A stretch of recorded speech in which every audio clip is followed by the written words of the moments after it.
नमस्कार, मैं हूं पुष्पेंद्र चौधरी और आप देख रहे हैं इंडिया वॉइस। रुक करते हैं खबरों की ओर। खबर रांची से है, जहां विधानसभा चुनाव के लिए नाम वापस लेने की प्रक्रिया कल खत्म हो जाएगी। बीजेपी चुनाव प्रचार अभियान को सफल बनाने को लेकर एक बार फिर प्रधानमंत्री नरेंद्र मोदी का झारखंड में दौरा होने वाला है।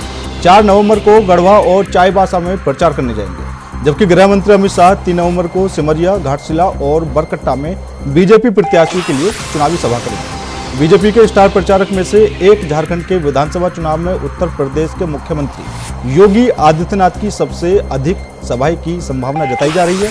बीजेपी प्रत्याशियों की तरफ से भी योगी आदित्यनाथ की सभा के लिए सबसे ज्यादा मांग की गई है। धनबाद और गिरिडीह में विधानसभा क्षेत्रों में बंगाल बीजेपी के नेता शुवेंदु अधिकारी की सभा की मांग प्रत्याशियों द्वारा की गई है। झारखंड में प्रकाश पर्व 6 दिनों के बीच पीएम मोदी से लेकर केंद्रीय मंत्री, बीजेपी शासित प्रदेशों मुख्यमंत्री की इस जनसभा होगी। इसके साथ पार्टी के चुनाव प्रभारी केंद्रीय कृषि मंत्री शिवराज सिंह चौहान और असम के मुख्यमंत्री हेमंत बिस्वा शर्मा प्रतिदिन 3 सभाएं करेंगे।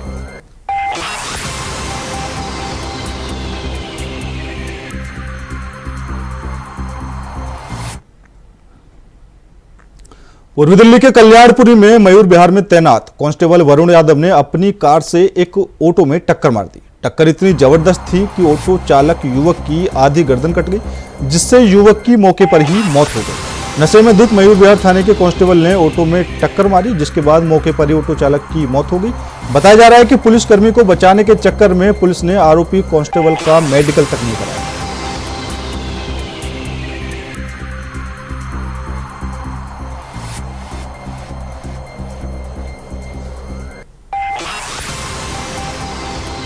तो दिल्ली में मयूर विहार का पूरा मामला है, जहां एक कांस्टेबल ने ऑटो चालक को टक्कर मार दी और ऑटो चालक की मौके पर ही दर्दनाक मौत हो गई। और बताया जा रहा है कि आरोपी कांस्टेबल नशे में धुत था और अपनी गाड़ी से उसने ऑटो में टक्कर मार दी, जिससे ऑटो चालक की मौके पर ही मौत हो गई। वहीं आरोपी कांस्टेबल का मेडिकल तक नहीं कराया गया। तो बताया जा रहा है कि आरोपी कांस्टेबल को बचाने की यहाँ पर कोशिश की जा रही है और उसका मेडिकल तक नहीं कराया गया। और इसी खबर पर ज्यादा जानकारी के लिए हमारे संवाददाता अजय चौहान हमारे साथ जुड़ चुके हैं। अजय, क्या कुछ पूरा मामला है? एक कांस्टेबल ने ऑटो को टक्कर मारी है और ऑटो चालक की मौके पर ही मौत होगी, क्या कुछ मामला? बता दें कि जिस तरह से रात दिवाली के समय था, लोग अपने घर जा रहे थे, लेकिन ऐसे में जो मयूर विहार थाने की बात बता रहे, वहाँ पर वरुण यादव नाम का जो कांस्टेबल था वो मौजूद था। लेकिन जो रात्रि में निकला तो कहीं न कहीं ऑटो ड्राइवर को उन्होंने टक्कर मारी, जिसमें बताया जा रहा है कि किसी पुलिस वाले को बचाने के चक्कर में उन्होंने ऐसी टक्कर मारी है। लेकिन सवाल ये बनता है कि आखिर क्या पुलिस वाला, जब वहाँ लोग एकत्र हुए तो जैसे पता चला कि पुलिस वाला पूरी तरह से नशे में धुत था, यानी कि शराब में पूरा निर्ध था। तब पुलिस शराबियों को रोकती है, लेकिन खुद ये कांस्टेबल खुद शराब पीकर धुत था। तो ऐसे में जब ऑटो ड्राइवर के साथ टक्कर हुई तो उसकी गर्दन कटकर अलग चल गई, यानी साइड से वो टक्कर मारी गई है, जिसमें कि पूरी तरह से वो व्यक्ति ऑन द स्पॉट की मौत हो गई है। तो सवाल है कि आखिरकार इतनी लापरवाही दिल्ली पुलिस की देखने को मिली है। बता दें कि दिल्ली पुलिस के ही कर्मचारी दिल्ली पुलिस को बचाने की पूरी कोशिश कर रहे हैं। जब उसका मेडिकल तक नहीं कराया गया तो ऐसे सवाल खड़ा होता है, आखिरकार कानून को बनाने वाले कानून ही धज्जियां उड़ा रहे हैं, यानी कहीं ना कहीं अपने आप को बचाना। कहीं अगर ये दूसरे व्यक्ति का था तो सबसे पहले मेडिकल किया जाता है, कुछ जांच की जाती है।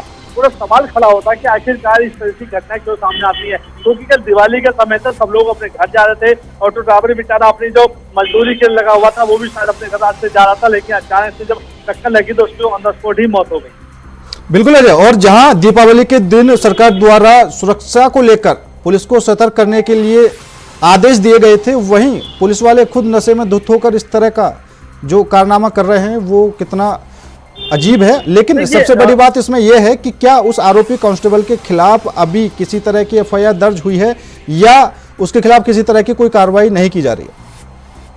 देखिए, अभी मेडिकल तक उनका नहीं हुआ जैसा मैं जान, लेकिन ये कि एफआईआर जरूर दर्ज कर ली गई है। लेकिन सवाल ये उठता है कि कल दिवाली के समय दिल्ली पुलिस की एक मीटिंग की गई थी, उससे पहले भी कई बार मीटिंग की गई थी कि दिल्ली के अंदर पटाखों पर बैन किया गया था, उसको सुरक्षा को लेकर जगह जगह बैरिकेड लगाए गए थे। देखिए, ऐसी स्थिति में दिवाली के दिन अगर कोई कांस्टेबल खुद स्वयं दारू पीकर गाड़ी चलाए और अचानक से उसके सामने टक्कर मार दे जिसमें एक की मौत हो जाए, कि आखिरकार इतना बड़ा हादसा क्यों हुआ, तो कहाँ चौके को मयूर विहार थाने की घटना मौजूद था कि आखिरकार और भी लोग शायद अचानक से जो ऑटो की टक्कर लगी है वो उसकी मौत हो गई। अब इस पर जांच हो रही है। जांच में क्या लगता है कि कांस्टेबलों को कार्रवाई की जाएगी नहीं की जाएगी, क्योंकि उसका मेडिकल अभी तक नहीं हुआ है। बिल्कुल। और जो ऑटो चालक के परिजन हैं उनकी तरफ से क्या कुछ उन्होंने कार्रवाई की मांग की है? बिल्कुल, असल में उसे ऑटो ड्राइवर के जो परिवार है वो भी ये ऑटो है, लगातार वो मांग कर रहे हैं जो कांस्टेबल है उसके खिलाफ कार्रवाई करने की मांग कर रहे हैं। आखिरकार पुलिस वो कांस्टेबल को क्यों बचा रही है, सबसे बड़ा सवाल ये बनता है कि वो सवाल पुलिस का कि पुलिस को जब एक सुरक्षा के लिए लगाया गया और पुलिस वाला खुद दारू पीकर इस तरह से कोई घटना करता है तो क्यों बचाया? क्योंकि जो घटना है वो घटना है, चाहे वो कोई भी व्यक्ति को ना है, कानून कार्रवाई होनी चाहिए। पुलिस को एक तरफा नहीं देखना चाहिए कि आखिरकार जिंदगी सभी की होती है। अगर ऐसा कुछ सामने आता है तो जांच का विषय, लेकिन वहाँ की अभी जो जिसकी बात करें अभी ऐसा कुछ ज्ञान सामने नहीं आया, न वो कुछ कहने से कह रहा है, लेकिन ये जांच है। और लेकिन परिवार जरूर इसकी मांग करेगी पूरी कार्रवाई की, साफ सुथरा में इंसाफ मिलना चाहिए। चलिए, ज्यादा जानकारी देने के लिए आपका बहुत बहुत धन्यवाद अजय चौहान।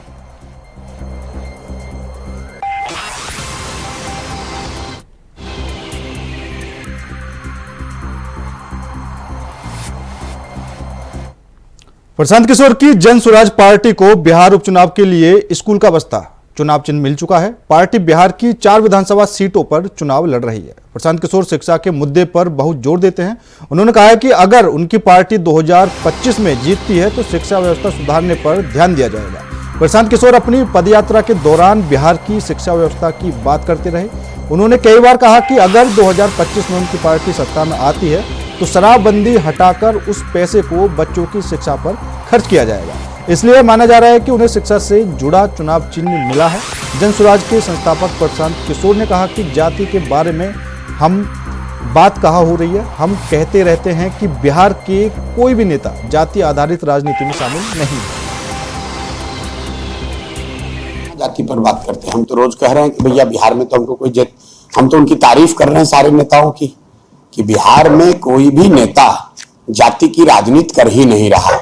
लोगों को लगता है कि लालू, नीतीश, मांझी ये सब जाति की राजनीति करते हैं। मैं आपको कैमरे पे बता रहा हूं, रोज सभाओं में कहता हूं, लालू जी जात की राजनीति नहीं करते हैं, मांझी जी जात की राजनीति नहीं करते हैं। अगर लालू जी जात की राजनीति करते तो वो ये कहते कि भाई यादव समाज का कोई काबिल आदमी बिहार का आरजेडी का नेता बनेगा और सारे यादव लोग, आप लोग आरजेडी को वोट दीजिए। लालू जी कहां कहते हैं? लालू जी ये कहते हैं कि हमारा लड़का बिहार का राजा बनेगा और सारे यादव लोग, आप लोग हमको वोट दीजिए। तो भाई ये जात की राजनीति कहां हुई? ये तो अपना और अपने परिवार, अपने बेटे की राजनीति हुई। मांझी जी क्या कह रहे हैं कि भाई आप, मांझी जी मुसहर के समाज की थोड़ी ना बात कर रहे हैं कि भाई हमारी पार्टी में कोई मांझी समाज का आदमी नेता होगा। मांझी जी तो ये कह रहे हैं मैं मंत्री बन गया, मेरा लड़का मंत्री बन गया, अब मेरे पतों को भी एमएलए विधायक बनाओ। वो मांझी समाज के किसी बच्चे को नहीं स्वीकार करेंगे। और लालू जी, मांझी जी अकेले नहीं हैं। बिहार में जो नेता है, नेता अपनी बात कर रहा है, अपने बच्चे की बात कर रहा है। जात में आप और हम उलझे हुए। झारखंड में विधानसभा चुनाव को लेकर प्रचार प्रसार तेज होता जा रहा है। सीएम हेमंत सोरेन भी साहिबगंज जिले की बरहेट विधानसभा सीट से अपना नामांकन दाखिल कर चुके हैं, लेकिन नामांकन दाखिल करने के बाद वे विवादों में आ गए हैं। दरअसल बीजेपी की तरफ से आरोप लगाया है कि सीएम सोरेन ने शपथ पत्र में अपनी उम्र बढ़ाकर बताई है। बरहेट विधानसभा से बीजेपी प्रत्याशी गमालियल हेम्ब्रन ने शपथ पत्र में उम्र को लेकर सवाल खड़े किए। उन्होंने सीएम हेमंत सोरेन पर उम्र बढ़ाकर बताने का आरोप लगाया है। इसके अलावा जमीन और पत्नी के नाम पर कार को लेकर शिकायत की है। बीजेपी प्रत्याशी ने निर्वाचन पदाधिकारियों को शिकायत दी में कहा है कि हेमंत सोरेन ने 2019 के विधानसभा चुनाव में अपनी उम्र 42 साल बताई, वहीं अब 2024 के चुनाव में अपनी उम्र 49 साल बता रहे हैं। किसी व्यक्ति की उम्र 5 साल में 7 साल कैसे बढ़ सकती है? वहीं बीजेपी ने एक्स पर पोस्ट किया है कि कभी सुना है 5 वर्षों में किसी की उम्र 7 वर्ष बढ़ने की बात? झारखंड में ऐसा हो सकता है। बता दें कि झारखंड सरकार की वेबसाइट के अनुसार सीएम हेमंत सोरेन की उम्र 49 साल दिखाई गई है, जबकि 2019 के विधानसभा चुनाव के दौरान शपथ पत्र में उनकी उम्र 42 वर्ष दिखाई दी।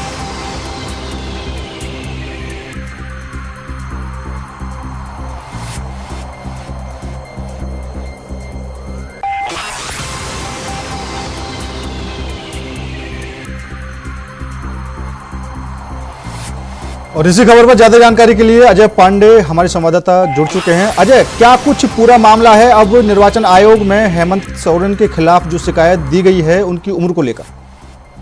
देखिए, विधानसभा चुनाव है, ऐसे में सूबे के मुख्यमंत्री हेमंत सोरेन ने बरहेट विधानसभा से अपने नामांकन दाखिल किया और जिस नामांकन दाखिल में अपना उम्र का जो जिक्र किया है, निश्चित रूप से उसमें जो 2019 के बनिस्बत जो उम्र है वो 49 बताई गई। निश्चित रूप से इसके लेकर के जो है विवाद बढ़ गया है झारखंड में।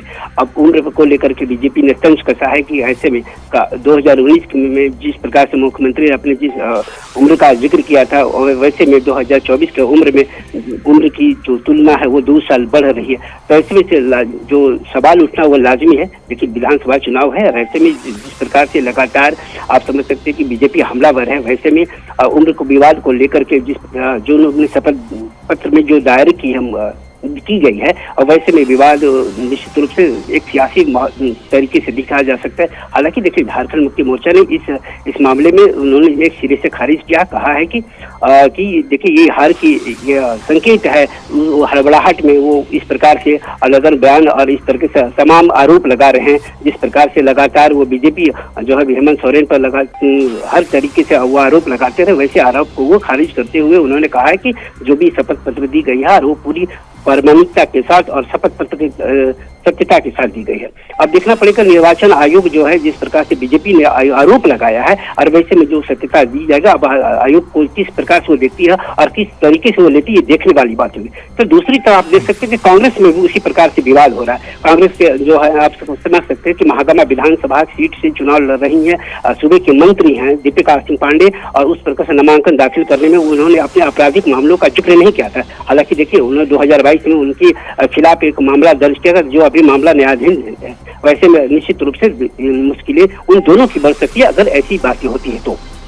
अजय, बिल्कुल, और सबसे बड़ा सवाल यहाँ पर यही बनता है कि क्या ये गलती से उम्र का जो मामला आया है कि उसमें गलत हो गए, गलती से हुआ है या साजिशन इस तरह की उम्र को बढ़ाया गया है? इसके अलावा जो दूसरा आरोप इन पर लग रहा है कि उन्होंने पत्नी के नाम पर प्रॉपर्टी को दिखाया है, वो क्या पूरा मामला है?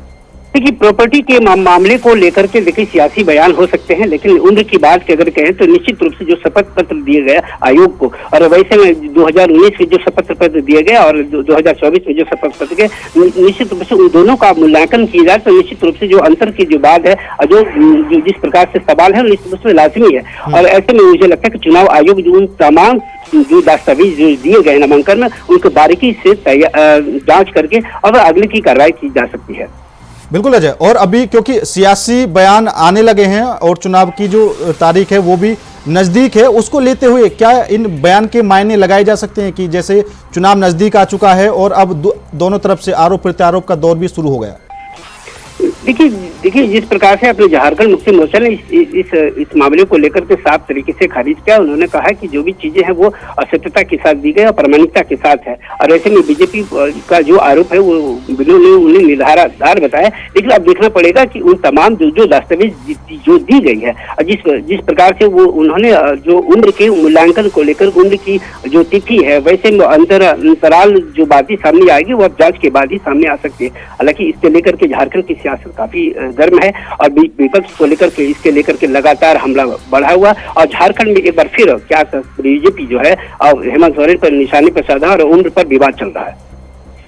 बिल्कुल अजय, और सीएम की तरफ से भी कई तरह के जो बयान हैं वो भी सामने आ रहे हैं। हेमंत सरकार की तरफ से जो नेता हैं वो भी अपने बयान दे रहे हैं कि बीजेपी बौखला गई है और अपनी हार से बचने के लिए इस तरह के जो बयान हैं वो सामने ला रही है।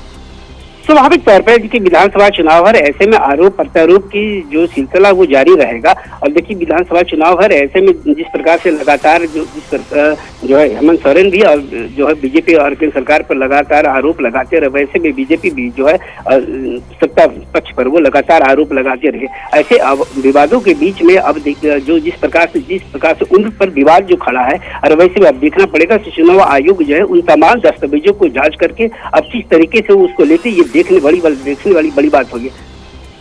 चलिए, जो ज्यादा जानकारी देने के लिए आपका बहुत बहुत धन्यवाद। तो अगली खबर का रुख करते हैं। देवरिया में यूपी बिहार के सबसे बड़े शराब माफिया अजय सिंह की हत्या हो गई है। दिवाली की रात जुआ खेलने के दौरान गोली मारकर अजय सिंह की हत्या कर दी। अजय सिंह उर्फ जडी सिंह के खिलाफ यूपी बिहार में कई मुकदमे दर्ज हैं। जानकारी के मुताबिक बनकटा थाना क्षेत्र की सोहनपुर गांव में पंकज जायसवाल के घर पर अजीत सिंह की गोली मारकर हत्या कर दी गई। बताया जा रहा है कि दिवाली की रात जुआ खेलने के दौरान हुए विवाद की वारदात को अंजाम दिया गया है। मौके पर ताश के पत्ते और कई जोड़ी चप्पल मिली है। पुलिस ने सबको कब्जे में लेकर पोस्टमार्टम के लिए भेजकर जांच में जुटी है। बता दें कि अजीत सिंह और जड़ी सिंह का यूपी से लेकर बिहार तक शराब का सबसे बड़ा सिंडिकेट था। उसके ऊपर यूपी और बिहार के कई जिलों में दर्जनों मुकदमे दर्ज हैं। फिलहाल पुलिस जांच में जुटी है। जल्द ही हत्यारों की गिरफ्तारी का दावा किया जा रहा है।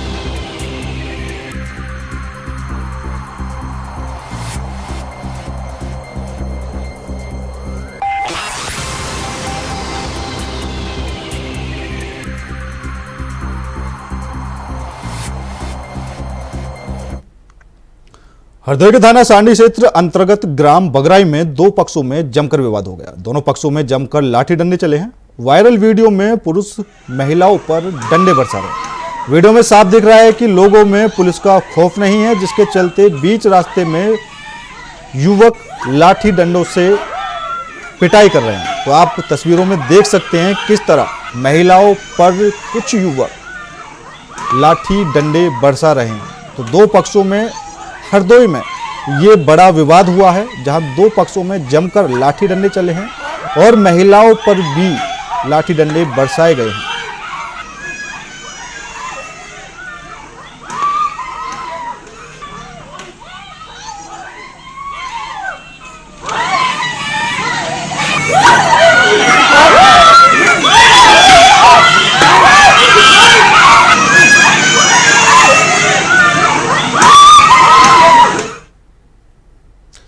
तो खबर बांदा से है, जहां लोडर का टायर फटने से एक बड़ा हादसा हो गया।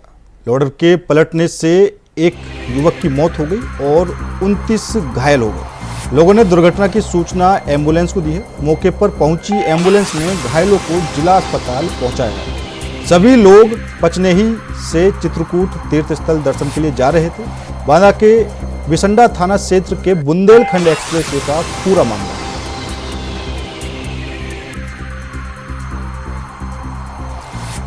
तो लोडर पलटने से एक युवक की मौत हो गई और 29 लोग घायल बताए जा रहे हैं, जहां स्थानीय लोगों ने एम्बुलेंस को मौके पर बुलाया और लोगों को अस्पताल में भर्ती कराया गया।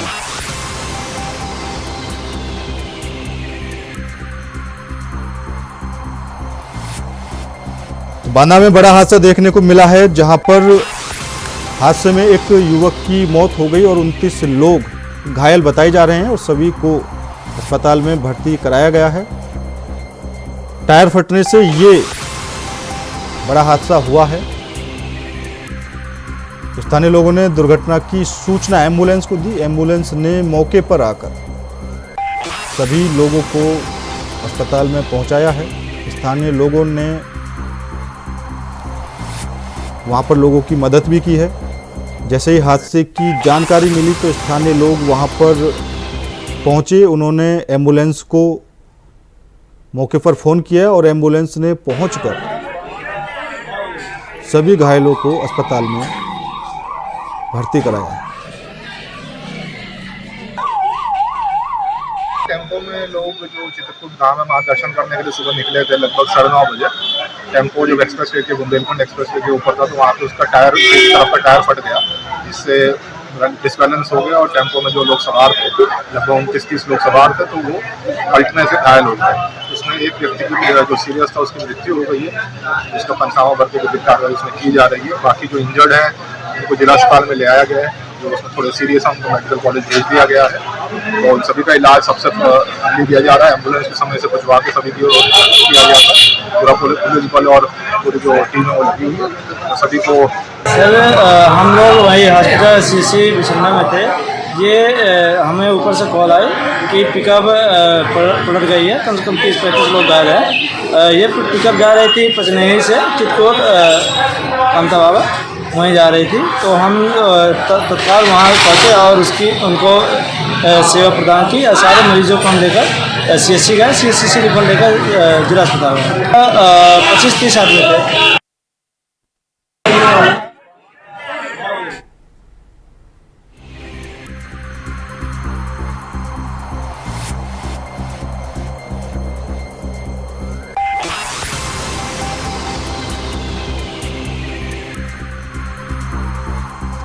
तो बांदा में ये बड़ा हादसा हुआ है जहां पर लोडर पलटने से एक युवक की मौत हो गई और 29 लोग। अमृतसर पुलिस ने एक अंतर्राज्यीय हथियार तस्करी मॉड्यूल का भंडाफोड़ किया है। 7 गुर्गों को गिरफ्तार किया है और बड़ी मात्रा में हथियार भी बरामद किए हैं। पुलिस महानिदेशक गौरव यादव ने बताया कि यह मॉड्यूल मध्य प्रदेश से हथियार खरीदकर विभिन्न गिरोहों को रसद सहायता प्रदान करता था। पुलिस आगे की जांच कर रही है और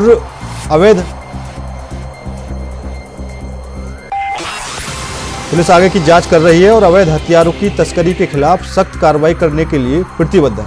पंजाब के पुलिस महानिदेशक गौरव यादव ने बताया कि अमृतसर कमिश्नरेट पुलिस ने एक बड़ी सफलता हासिल करते हुए यूएसए स्थित दिलप्रीत सिंह से जुड़े एक अंतर्राज्यीय अवैध हथियार तस्करी मॉड्यूल को ध्वस्त कर दिया है, जिसमें 7 गुर्गों को गिरफ्तार किया गया है और 12 पिस्तौल, 16 मैगजीन और 23 जिंदा कारतूस जब्त किए।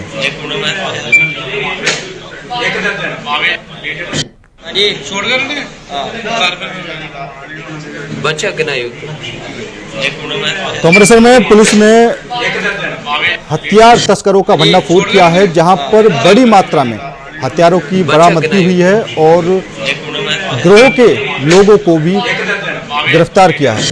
तो हथियार तस्करी के आरोप में 12 पिस्तौल बरामद किए हैं। पुलिस ने आरोपियों से 12 पिस्तौल बरामद किए हैं और हथियारों की बड़ी खेप यहां पर बरामद की गई है। तो वहीं मध्य प्रदेश से ये लोग हथियार की तस्करी करते थे और कई तरह के गिरोह इनसे जुड़े हुए थे और उनको ये सप्लाई कर देते थे।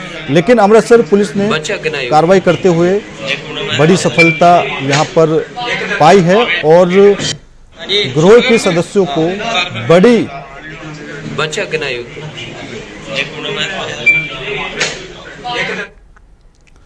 तो लखनऊ की जिला जेल में एक बंदी की मौत होने से हड़कंप मच गया। 2 महीने से हत्या के केस में बंदी बंद था।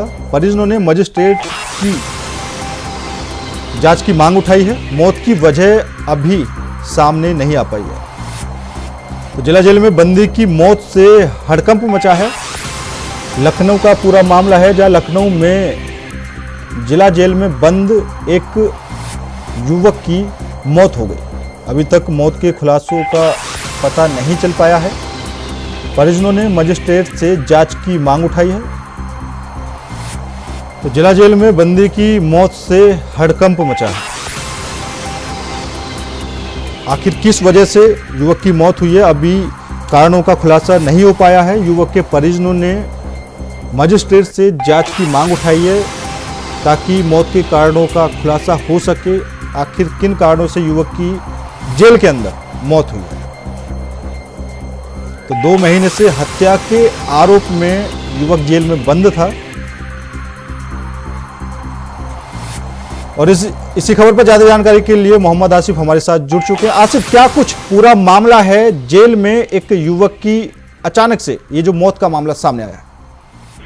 जी बिल्कुल हुसैन, बता दूं कि पूरा मामला लखनऊ जेल का है, जहां पर 2 महीने पहले हत्या के केस में जेल में बंद सनी की अचानक मौत हो जाती है और संदिग्ध परिस्थितियों में हुई इस मौत को लेकर हड़कंप भी मचा हुआ है और परिजनों ने गंभीर आरोप लगाते हुए मौत की वजह सामने लाने की मांग किया है और इस मामले में मांग किया है कि मजिस्ट्रेटी जांच हो और जांच के बाद स्थिति साफ होगी। यह मृतक सनी थाना क्षेत्र के नीलमत्था का रहने वाला था। बता दें कि यह हत्या के मामले में बंद था।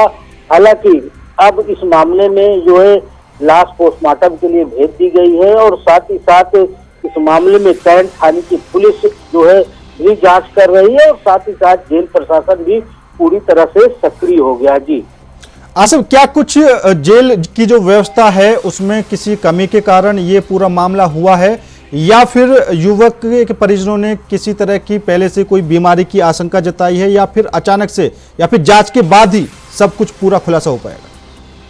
देखिए, जिस तरह से अगर बात करें जिला कारागार में बंदियों की मौत की, तो महोबा जेल में भी अभी मौत हुई है 24 घंटे के अंदर ही।